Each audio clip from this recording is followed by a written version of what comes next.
we actually say, come to the field, stay for the fun. That's sort of Chesterfield's mantra right now. But the region, in essence, has the same thing. And so we want the visitor to have a great experience, because today's visitor, maybe tomorrow's business investor tomorrow. Maybe somebody who's going to send their child to college in this area, or when they tell their children, where do you want to go to work, with that talent that you're bringing to an area, where do you want to be? They're going to come to the region, and the region competes well for that talent, for those experiences. So, what for Chesterfield specifically, we have our complement of ways to make a visitor experience, a sports visitation well.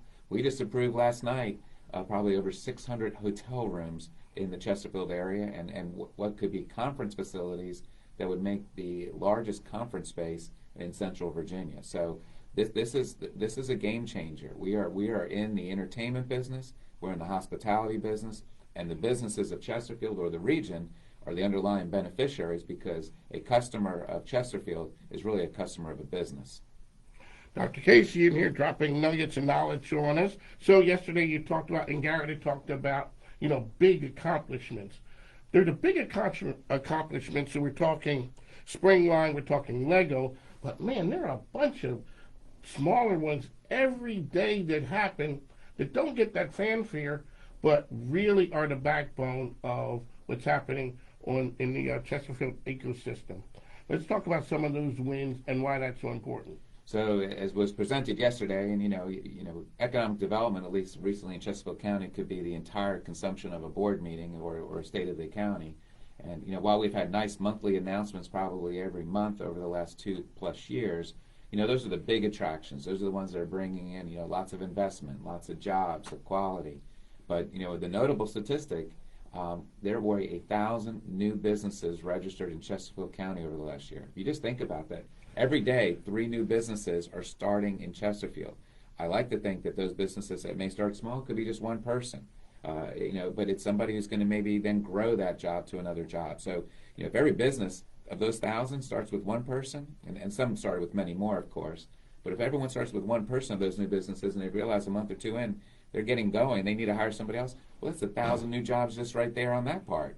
That would be a big announcement. And so it's the small stuff that we get just as much credit for. We got accolades to start our meeting yesterday of our commercial inspections unit, that people from out of the area, when they do a construction project, a commercial construction project in Chesterfield, they are just blown away with how the process that we have is suited and it works well, follow all the regulations, but suited to enable them to go from start to finish as quick as possible. I don't have to tell you, but time is money. If I have a bank loan, I need to start making some money in the cash register.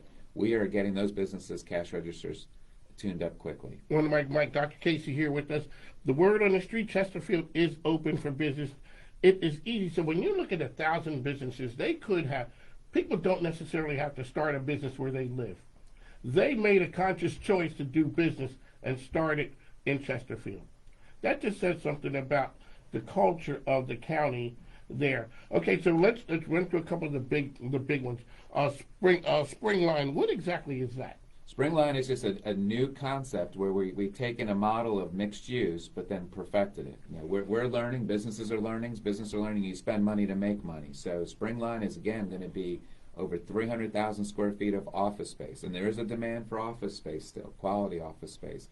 It's going to have mixed-use apartments with the parking decks embedded in them. We're not going to have the sea of asphalt that you may see in traditional retail shopping centers. You're going to have the retail on the first floor, people living above it.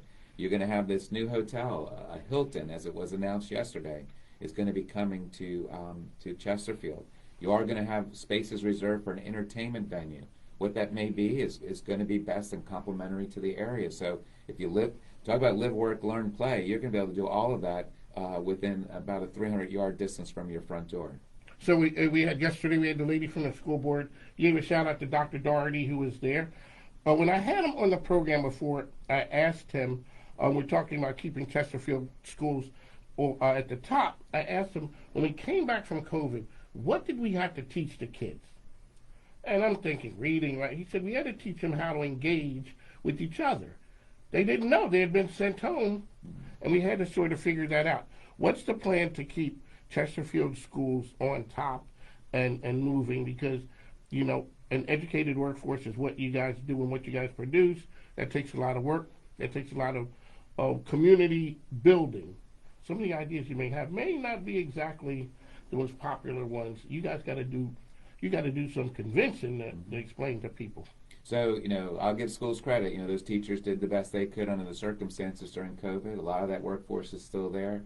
So they are teaching them skills. To Dr. Dari's point, and I concur with them, not just children, adults became disengaged as well. But that goes back to, again, what is the environment we're doing to pull people back out, pull them back into relationships, give them comfort zones. If they need some, health safety standards to kind of acclimate them before they jump right into the pool, then let's do that. So a lot of these activities, the play concept is, again, re-engaging. It's a social aspect of engaging with a neighbor, with a friend, making a new friend, with a family member. There's a resilience factor with people. I'm always amazed by it. And that word resiliency is going to play out, and it's already playing out as we see it. So we are here. On the Mike, Dr. Casey is here with us. So you had is there a school opening every year for the next, how does that even happen? With a lot of bricks and mortar. That's how it happens. But, I don't have the math on me, but I think just our recent announcement of what we're currently doing is 6,000 more seats of student space. It goes without saying, two things are happening. We are actually not building to the students that are coming in. We only had about 100 new students this last year. So, if you do the math, we are catching up, and we are planning to try and get ahead. I will advocate for the schools, and I think they're intent on doing it. There's a business to the schools and how they design districts to be the most efficient way to allocate all of these 65-plus schools in the most efficient way so a child doesn't spend a long time on a bus and can get a great education. And if we can go in combination of building new facilities to mitigate or negate any trailers anywhere and know where the construction is going to be of new residential that's generating students, and the schools actually do a redistricting. We're getting smarter and smarter. We're recognizing, a lot of the multifamily units, that are 1 or 2 bedrooms do not generate students as much as, say, a single-family house. We have now, I think, only 27% of our households with school-age children. A generation ago, that number was closer to 70%.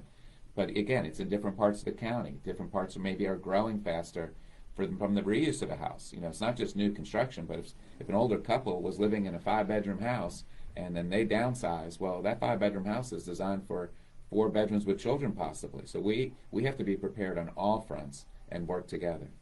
Dr. Casey, on the mic, and Mike, we're here. Some of the time with the vision that you guys have, it takes some convincing. So when you're ready to build new schools, you had to go out and convince the people this is what we need to do. Everyone's not on board. And I remember when we talked to Chris Winslow a while back, talked about whether it's economic development, somebody has to be out there pitching that idea that may be years down the road. How do you have that conversation with people? Well, what we do today doesn't impact us, like you had said. It may impact somebody 50 years from now. And that's it. It's two things. One is you have to be honest in what you say. So we can't be salesmen necessarily. We have to say, here's what we know. Here are the facts. Here's what we don't know. But we're going to make educated guesses. What are your thoughts as a citizen? You tell us, ideas and thoughts and variables, and I learn just as much from that. So if there's something they can tell us that we can stick into our equations, if-then type statements, if that makes sense, then we will lay that out there. So every action we do has a then factor to it. If I do X, what happens? And so all we can do is model out and then make our best guesses going forward. And be honest, if we didn't guess correctly, how quickly can we adjust and fix it? That's part of the resiliency factor as well.